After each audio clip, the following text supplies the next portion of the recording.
Hari Om Tat Sat. Welcome to Jyotirmayananda Society, a journey to self-realization. Please subscribe our channel for the mystical meanings of the scriptures and to enjoy daily satsang with us. We are currently exploring the scripture Yoga of Perfection, summary of Srimad Bhagavad Gita. Commentaries by Swami Jyotirmayananda ji, narrated by myself, Swami Nikhilananda. So, continuing on chapter 2, Samadhi born intellect is pragya or intuitive vision. Samadhi transcending time and space, and pragya is intuitive vision. With the rising of this, a yogi renounces all desires. With his self merges in the infinite self. So that's the glorious moment of self-realization, where the individual soul merges into the cosmic soul. He experiences fullness within. He sports in the self. Having attained this state, his mind is not shaken by adversity, nor is it affected by fear, greed, and anger. He is ever unattached. His speech is free from hatred, and he loves everyone. He keeps his senses withdrawn just as a tortoise withdraws its limbs. The withdrawal of the senses is complete because he has no subtle desires in his subconscious mind. Those who merely withdraw the senses from the objects, having their desires hidden in the subconscious mind, cannot be steady in wisdom.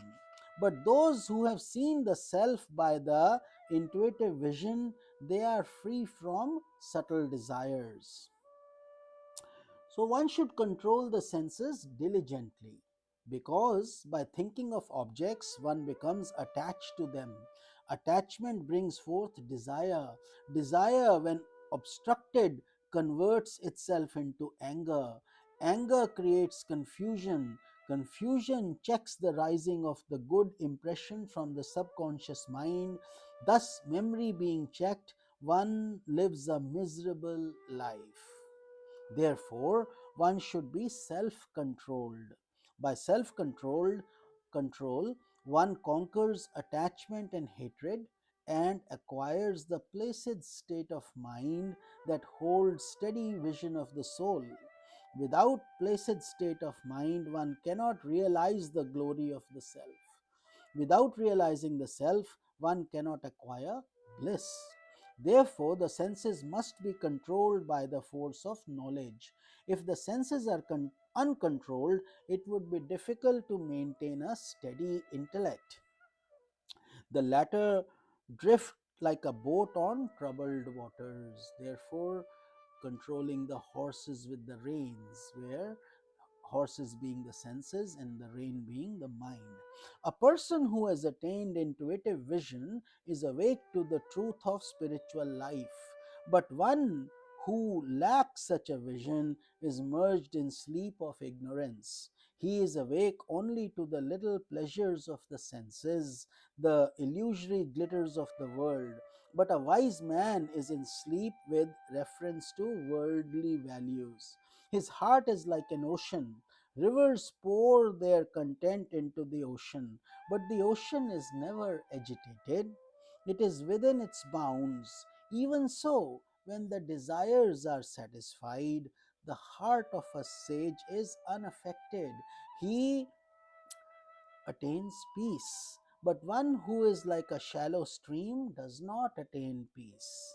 A sage moves in the world without desires and without egoism, for the sake of universal welfare alone. Even if a person attains this state, at the last hour of his life, he would attain the highest and immutable end.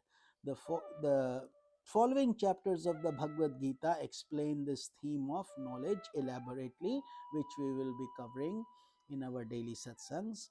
Thus ends the second discourse entitled Sankhya Yoga, Yoga of Integral Knowledge, which comprises reason, action, will, and emotion, which is Karma Yoga, Yoga of action, Bhakti Yoga, Yoga of devotion, Dhyana Yoga, Raja Yoga, Yoga of meditation, and Jnana Yoga, Yoga of wisdom. So, moving on to chapter 3 is Karma Yoga, the Yoga of action. Arjuna is confused regarding knowledge and action. If knowledge leads to the highest goal, why should he perform actions? Why should he engage himself in this terrible massacre of his own relatives? He would renounce actions and take to the practice of jnana or knowledge through renunciation of all actions. Therefore, he inquires of Krishna regarding the path that is sure to take him beyond this confusion. Krishna replies that there has been a twofold path in this world. One is the path of wisdom, and the other is the path of action.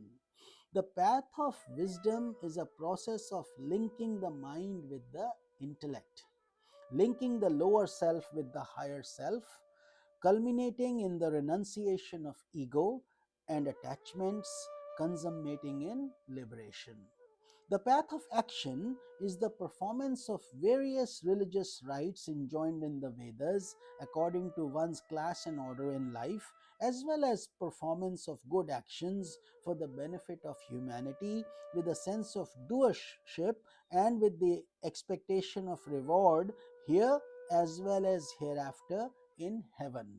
So that is the action path. Those who have malina vasanas, malin means impure. So impure subtle desires in the subconscious mind must take to action for attaining purity of heart. Without action, there is no evolution, no unfoldment of the hidden potentialities of the spirit, no purification of the heart. With the purification of the heart, there arises renunciation of worldly desires and inclinations. One is endowed with sadhana chatushtaya or fourfold qualifications of liberation. Those are Viveka, discrimination, Vairagya, dispassion, Shat Sampat, the six treasures, and Mumukshutva, fear of death. So, one who has pure vasanas or subtle desires in his heart, one who is endowed with discriminative understanding, dispassion, serenity, self control, renunciation of worldly desires, endurance, faith, tranquility, and burning aspiration, takes to the path of wisdom. Rather, the path of wisdom reveals itself to such an aspirant, enabling his vision to probe deep into the source of the ego and one's existence until the veil of ignorance is torn asunder and the self is realized. Pure vasanas are veiled by impure vasanas.